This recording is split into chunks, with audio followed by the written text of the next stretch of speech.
Hi everyone. I'm very much looking forward to talk a little bit today about the digitalization of healthcare in Germany. I'm Julio Brandl, CEO of AssistMe, and we are developing IoT and wearable solutions, especially for elderly care in home care sector, care homes, and also hospitals.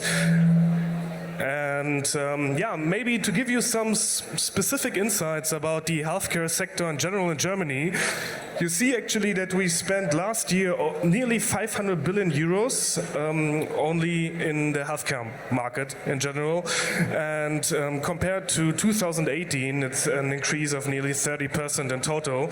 And when we're talking about the digital health market size, maybe some of you are surprised that's so less. Maybe some of you, it's a little bit bigger, but it's still only under 4 billion euros in total.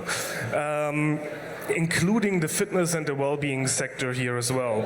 And different market reports actually show that the CAGR, compound annual growth rate, is between 8 to 30%. And here you see actually also the hope between the different analysts. Some of them are more conservative, some of them are more like optimistic how the digital health sector in Germany is growing. To give you some more additional insights how the structural perspective is here, we have nearly 2,000 hospitals, 16,000 care homes, 15,000 home care agencies, and last year over 17 million patients received the treatment. And when we're also taking a closer look into the amount of people who are in need of care. Currently we have 5 million people who are in need of care, who are care recipients. 10 years ago, roundabout, it was the half. So when we're taking here a closer look into the current challenges in healthcare in Germany, but I think it's in other countries, especially in Europe, quite the same. We have, of course, the demographic change. This year or last year, we had 22% of the people, of the population in Germany who are over 65 years old. 2030, it will be nearly 30%. And in addition, we have the nursing crisis, where we actually see that 2022, we have 200,000 missing nurses or caregivers, and by 2030, it will be 500,000. And this actually underlines the holistic pressure we have in the German healthcare system. More people who are old, less people who can take care of it. And when we also here take a look into the current situation, compared to other average employees in Germany, nurses are 57% times more often sick than the others. And when we're going away from the structural aspects in the healthcare sector we have here in Germany, and we're taking a closer look into the daily work of them, we have a lot of redundant processes, a lot of manual documentation, a lack of intersectoral communication, and no automatization at all.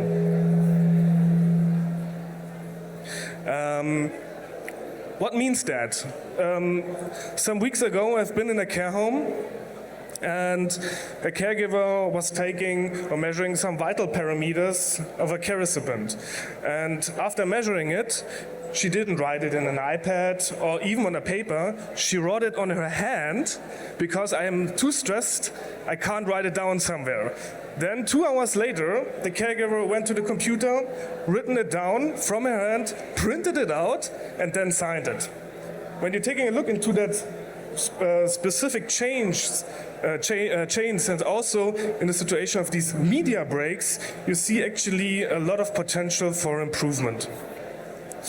So how digitalization in healthcare could look like? A lot of different technologies within the past years, especially in inpatient care and in outpatient care, have emerged. So especially IT infrastructure, documentation and planning tools. So a lot of different software providers have now the ability to make like digital shift planning, which sounds a little bit surprising, but it's still state of the art in care homes and hospitals that shifts are planned completely. And also all the electronic health records are not electronically, most of them are typed in manually. And of course we see also here a lot of overlaps between inpatient and outpatient care, different communication tools to allow intersectoral communication, but also IoT, wearable solution and so on. And within the past years, Germany tried to implement through the Gematik, tried to implement the so-called telematic infrastructure. TI called, where we want to have actually finally electronic health record system, electronic receipts, and also the possibility of electronic medication planning. But it's still the case that we are not able to execute it in the right way. To give you also some more examples we have faced in our startup, actually as I initially said, we're developing IoT solutions, wearables, and we of course have also like the possibility to charge our wearables. And when we finally developed our product, we were super excited. We had a lot of pilot customers, especially in care homes. And when we went there and wanted to implement, they said, Wi-Fi? No, we don't have that. Yeah, and it's still the case that in more than half of the care homes here in Germany, there's not even Wi-Fi provided. And if so, then most of the times it's the case that it's not actually completely spread over all stations, over all floors, about all common areas. And that's a big issue. So by law, actually care homes have to provide soon Wi-Fi. But what they do is they just implement it, that they can say they do it, or they have done it, but in the end it's not really working well when you want to implement third-party solutions such as ours. And then we say, okay, what are we going to do now? We have then thought, okay, let's implement an IT infrastructure on our own. Then we have done that several times and we realized, no, that's not working. We don't want to be an IT infrastructure company. And then the easiest solution was, and sometimes the easy solutions take a lot of time to get it, in the charger where we load our wearable, we have implemented an IoT SIM card, where everywhere in every patient room now we have an own gateway and own edge and provide also Wi-Fi for other solutions. And that's actually sometimes the pitfalls of wanting to digitize that sector. And the other thing is, what we have realized, a lot of cool, great ideas are under development, not on the market. So a lot of solutions which are currently developed are not really commercialized. When they work, they're too expensive. When they're too expensive and also not also working, then we have the case that in the end nobody will buy it or use it. So it has to be always like a concrete cost-benefit ratio for the user, for the buyer, for the different stakeholders we have within the healthcare market. And that leads me actually to the next point, which is pretty important. And we have a lot of different opportunities, possibilities to get our solutions, to get digital health solutions reimbursed, or at least a co-payment. And I think it's a little bit, I made the font size a little bit too small, but I tried to list a little bit what kind of reimbursement possibilities we have here in the digital health market in Germany. And we have talked to different consultants, different experts, and in the end everyone said something different. And that's sometimes a good thing and sometimes not such a good thing. It creates in the first place a lot of confusion. But afterwards we realize, okay, in the way we present our product or someone else is presenting his product, we get actually different opportunities, different possibilities to get the solution reimbursed. I mean, one of the most well-known examples, also for those who are not here from Germany, are the so-called digitale Gesundheitsanwendungen, the DiGAs. But yeah, I think since the last 1 or 2 weeks it's dead due to the new laws which will come. When you want to know more about that, meet me in the speakers area later.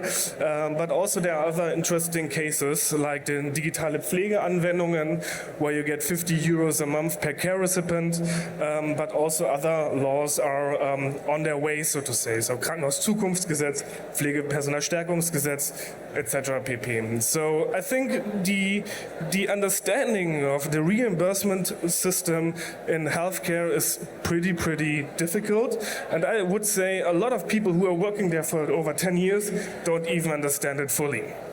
So you always have to match your specific own use case with the possibilities we have and try to find the best way.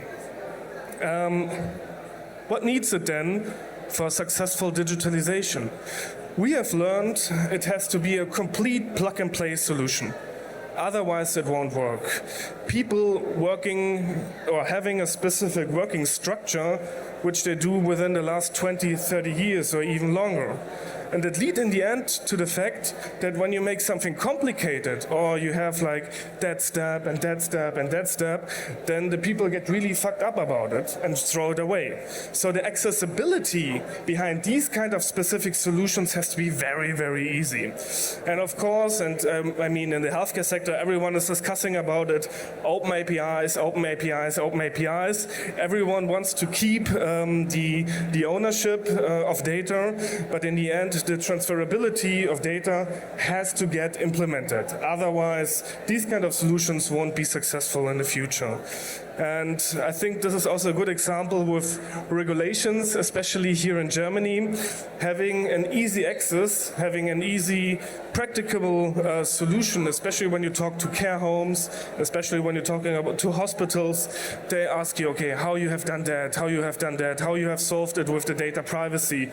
You always have to ensure to give different papers, different consent forms adapted to their specific needs. And I think it's very important to adapt these processes as well. And yeah, of course, as I initially said, it's also the bureaucracy or no bureaucracy for reimbursement, because what is the death for a startup? Regulations and not getting paid for it. And in the past years, a lot of great startups were nearly on the market, but they didn't get market access because the bureaucracy for reimbursement was too difficult.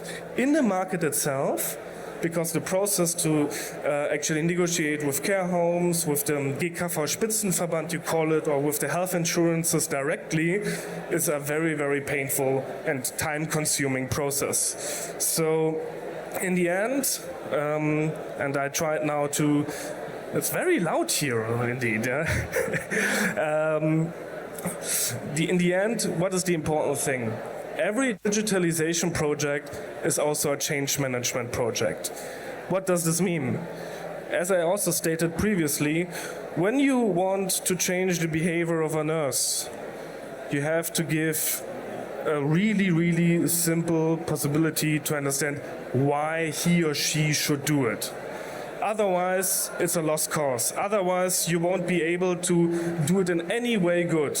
It's extremely important in the first days, in the first weeks, when you implement something in a hospital or in a care home or within a general practitioner, be always there, be always available and help the people. Then they get happy and then you get customers. Thank you.